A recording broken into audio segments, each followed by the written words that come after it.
Claymore was playing Port Fairy Folk Festival. Let's do a little kind of rig rundown. TM copyright. Alright, so first things first. I've got a new camera, got a DJI Osmo Action 5, I believe, in the little tripod thing. So I'm trying out a new camera angle. Let me know if it sucks. Let's talk about the things that you might not expect someone to take to a festival or on tour or something like that. One thing I found in my very limited touring / festival experience, if you're getting put up in accommodation, a hotel, a motel, a house or whatever, you kind of don't know what you're getting into. You're kind of just hoping that you'll fit in the bed, first of all, because I'm a little bit over 6 foot, so I don't quite fit in a single bed. But that has happened on occasion. Also, you don't know who you're going to be in a room with. Is it going to be one of those big bunk things? Is it going to be like a whatever? You need to be able to sleep. That's really important, because if you're doing a festival and you're playing 3 shows to pretty fucking huge crowds, you're going to want to be rested. Number 1, sleep mask. This is the kind of shit that you don't realise you need until you're halfway across the world and you're going, I can't sleep a wink. And then your mood just goes down, your ability to play just goes down. So I've picked up a couple of little tips. This is just one from Amazon. This one's actually, I rate this one. So if you get the My Halos, that's good. I rate that. That's really important. Second of all, you never know who you're with. You might be with some snorers. Noise cancelling headphones. These are just the quiet comfort from Bose. These are good noise cancelling headphones. Very important. The third thing, this is probably the most important. I struggle to get sleep on a good day, right? This stuff, Sedate by Lifted Nutrition, not sponsored. Not even in the slightest sponsored. But this stuff is a game changer. This stuff, if you sleep light, if you barely sleep at all, this is good. So that's the thing. When you're on a big festival run or a tour or something, you need to make sure you're rested and hydrated and healthy, so you don't get sick. So you kind of as close to the top of your game as you can be, all that kind of stuff. That's all right. That's the crummy stuff that no one cares about out the way. Let's talk about the fun stuff. First fun thing, as you can see behind me, I've got some cases. What do I have behind this case? Right here. It's my mandolin. So Claymore is a Celtic rock band. We do some trad stuff as well. So this is just a little Eastman A MD305E SB for Sunburst. And I'm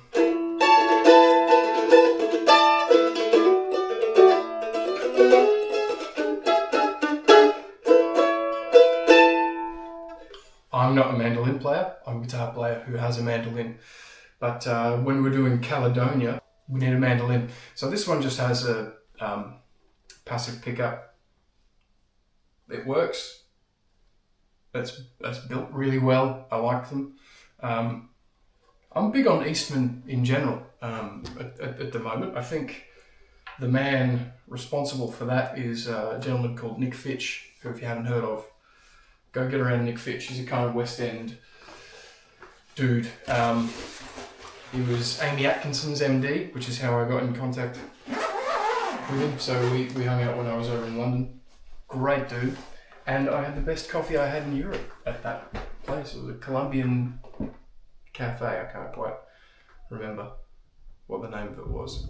But Nick, if you remember, let me know. Let's talk about electrics. So, double case. This is the Gator ProGo dual electric case. In this, I have my 2 Cilias. What else do I have? in here that's important. Whoa, G7 capo for all of the pipe tunes and stuff that we play in B flat. Chuck that on. This is the ART one. They're really fucking expensive, but they are worth it. They're super light in terms of their footprint. They work. They don't mess with the intonation really at all. I like it a lot. So that's in the gig bag.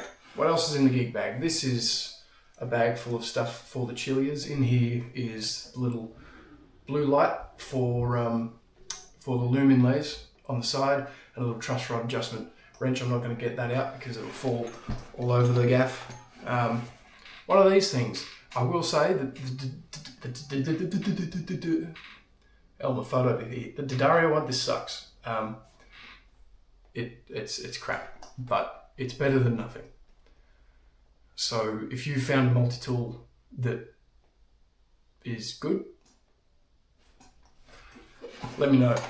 Last but not least in here, I believe, this is my slide. We play a tune called Ride On, which is a Christy Moore tune, I believe. And this is the rock slide. This is Ariel Posen's signature slide. I like it because it fits on the pinky all nice, so I can do whatever I want with these three. That's super comfy. It's got this little notch in it at the bottom. That is so you've got a little bit of movement in the pinky itself, which is cool because you don't get that with a normal slide. That's that. Speaking of things that I would put in here, strings. Elixirs. Are they the best sounding string in the world? No, absolutely not. I definitely prefer things like the D'Addario XS and XTs in terms of tone, but they last nothing. Like I would have to be changing strings on all of these guitars after every gig, especially at a festival. These will last me the whole festival. So these are my string of choice. I can't play anything else because I have the grossest hands you've ever seen. And you go, there. Let's talk about what's inside the cases. Cilia number 2. This is the one that my girlfriend, the lovely Jackie, picked the colour of, and I was not keen on the colour at all, in theory, and then it arrived, and I was like, oh yeah, that's fucking gorgeous. So it's like translucent red over ash, HSH with Charles Zone pickups in there, the Blue Murder. What the hell? What does that say? The Blue Murder Trinity and the Imperium in the neck. I don't know what the middle. Oh, it says. Oh, it just says Blue Murder on it. I love these guitars. I love Charles. I'll take you through some tones. You're just hearing camera audio at the minute. So it's got the HSH thing going on. So there's my neck humbucker.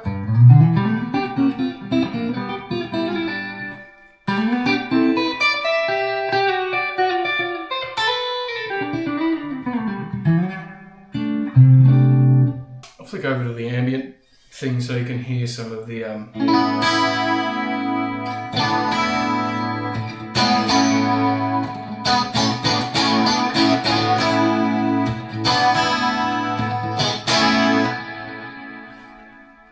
does that kind of thing. If I go to my rhythm sound,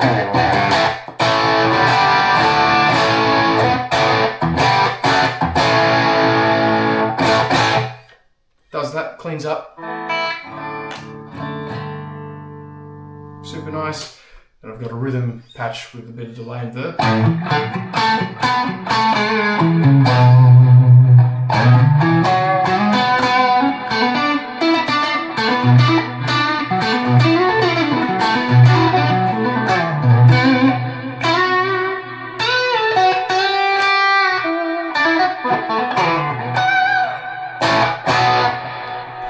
Sounds awesome. Then I've got my lead patch.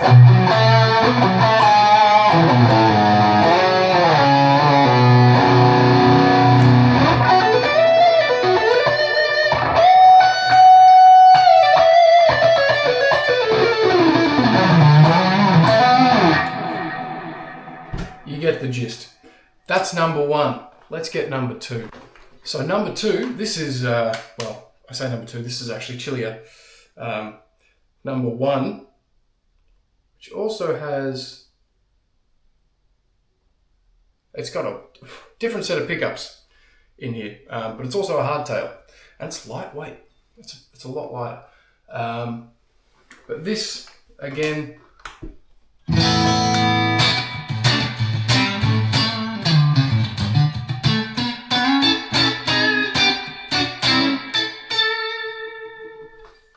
does the clean thing. These single coils, man, are just.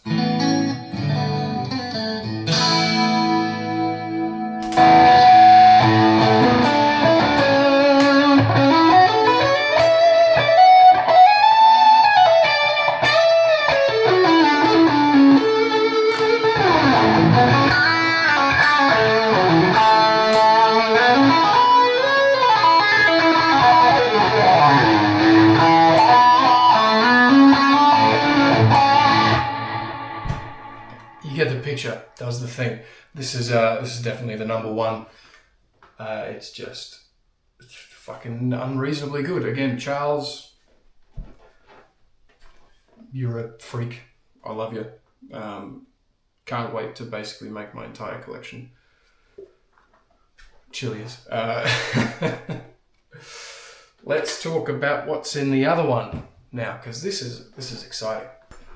All right, so this is a mono case. Why haven't I gone Gator for both of them? Because this was at the swap shop and I walked in and it was real cheap. So thanks to the swap shop for this. This is a dual acoustic electric one, which is just a fucking godsend. Let's talk about what's in the electric theme though, because we're staying there. This is funky. This is a cool thing I'm borrowing. This is not mine, but this is from the good boys down at Leadbetter. Leadbetter Guitar Company out of Nepean Music in Mornington. This thing is super cool. I have borrowed it from them because my Leadbetter is currently getting stainless steel frets put on it. And I said to the boys, look, I love what you do. I think it's really cool. Can I borrow one for the festival? And they were like, yep, absolutely. And Colin, who is kind of Colin Leadbetter, he's the man. He was actually going to be at the festival, but he's not now. So it would have been nice to have had him down there. But anyway, this is what they call the star fucker. And I like that. I like that a lot. Super basic, like Dan Electro hollow construction, 1 volume, 3-way switch, Seymour Duncan pearly gates, Queensland maple neck, rosewood board, I believe, or something adjacent to rosewood. This is cool. This bridge, very, very, very cool. They make all of it in-house, I believe. Except for the necks. I think the necks are coming from somewhere different. I don't know. But this I have actually yet to plug in to the thing that is in charge of all the tone. So let me do that now. Let's hear some clean sounds. That's nice.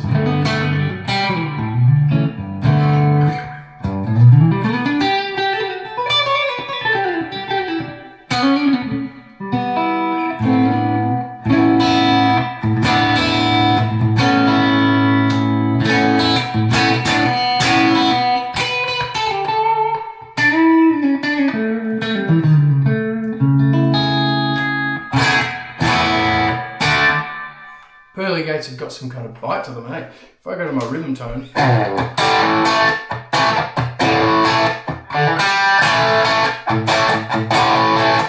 very nice. I like it a lot. It's really lightweight. It's going to look super cool on stage. Check them out.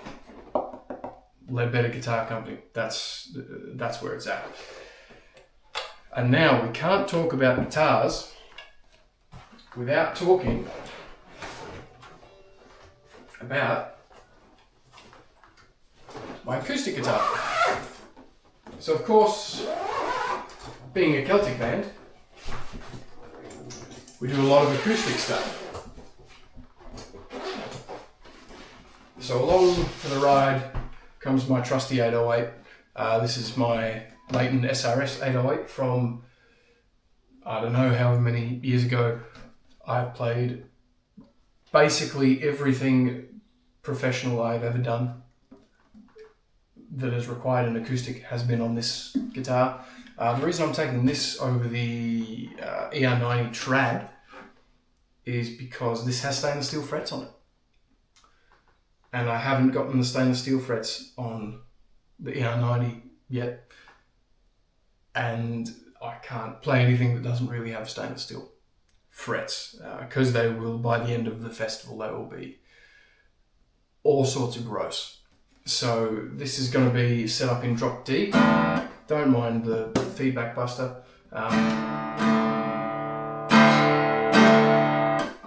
And the capo on the third. Now the capo I'm using is, I believe, a Page capo. I don't know for certain because a friend of mine gave it to me, but I think it's a Page for the Jump Dance Jig, the new single.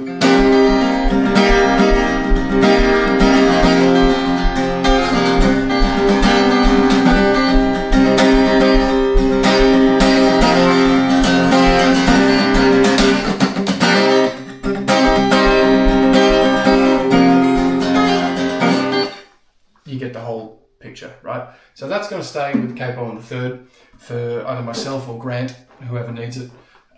Blackwood back and sides, AP5 Pro. This is the reason I endorse Maton. This is the best acoustic pickup I've ever heard. I've heard a lot of them. None come close to this in terms of plugging just fucking direct in, you know what I mean? If you've got like one of those like K&K pickups and you're going into a really nice preamp and EQ and stuff, those sound great as well. But in terms of rocking up to a gig, plugging into the DI and going, that's my sound, AP5 Pro. Let's talk now about plectrums and stuff like that. So I was on for a very long time for acoustic stuff, just the regular old Tortex 0.73s. These are kind of like the perfect acoustic guitar pick for me. But I started using them on electric. And I was like, there might be something to this. But I'm a Jazz 3 XL guy. And what do you know? Tortex Jazz 3 XLs. So I've got a heap of these in the 0.73. What I also have is a goodie bag. I've also got a few, don't like me, of the 1.5 mil variants of that, because sometimes when you play an electric guitar and you're trying to do some faster stuff and you're giving it just the old Martin Miller, fucking couple of those ones, that's nice. So that'll be for like the acoustic, whatever. That'll be more for electric kind of shreddy stuff. The other things that I'm taking for picks, because I really like these, are, in your own time, come on, the Altex Flows. So these are the 2 mil ones. I rate these a whole heap. Which is why I use them. I don't use shit that I don't rate. That's kind of how I operate. But I love these as well, especially for electric playing, because they like the name suggests, they just flow. So I've got those as well. Plenty of picks, just in case you want to know if I can toss one out or whatever. Another thing, let's talk wireless systems. So I'm on the Shure wireless system. I tried to put my elbow on the fucking desk there and cooked it. This is the GLX D16G. That one. This one. This is the one I'm using. I love this because this is a tuner. That's fucking dope. So I just put this at the front of the Fractal, which is what I'm using, by the way. Let me get a quick little shot of that Fractal. So that's my setup. I've used plenty of other wireless before, some of the cheap ones, and I say cheap, like $200, $300 or something, that kind of claim to be the next best thing in wireless technology, and then you get them and you plug them in and they've just got the most insane amount of noise, and they drop out and all sorts of shit. I've used that literally all over the world. Not an issue, not as a single issue. Huge stages, real small stages, that thing just crushes. And it doesn't impact the tone, the latency's fine. If you're going to go wireless, buy once, cry once. That's what I say. Alrighty, that's about it. That's everything I'm taking in terms of gear. Obviously, you pack your toiletries and you pack plenty of jocks in case you shit yourself, because you never know. That's one thing I remember Mum always telling me is, Ben, don't put your face on the stove again. That's where the fire is. But after that, she would always tell me to pack plenty of undies. Anyway, I'm out. That'll do me. I hope you guys have a lovely day. Welcome to 2026. If you got any questions about gigs, about rigs, about whatever, just let me know and we'll have a chat about it. Follow me on Instagram or whatever the hell you feel like doing. Smash that like button, etc. I'm going to go get packed and change some strings because they really are in desperate need of a string change. So I'll see you guys at Port Fairy.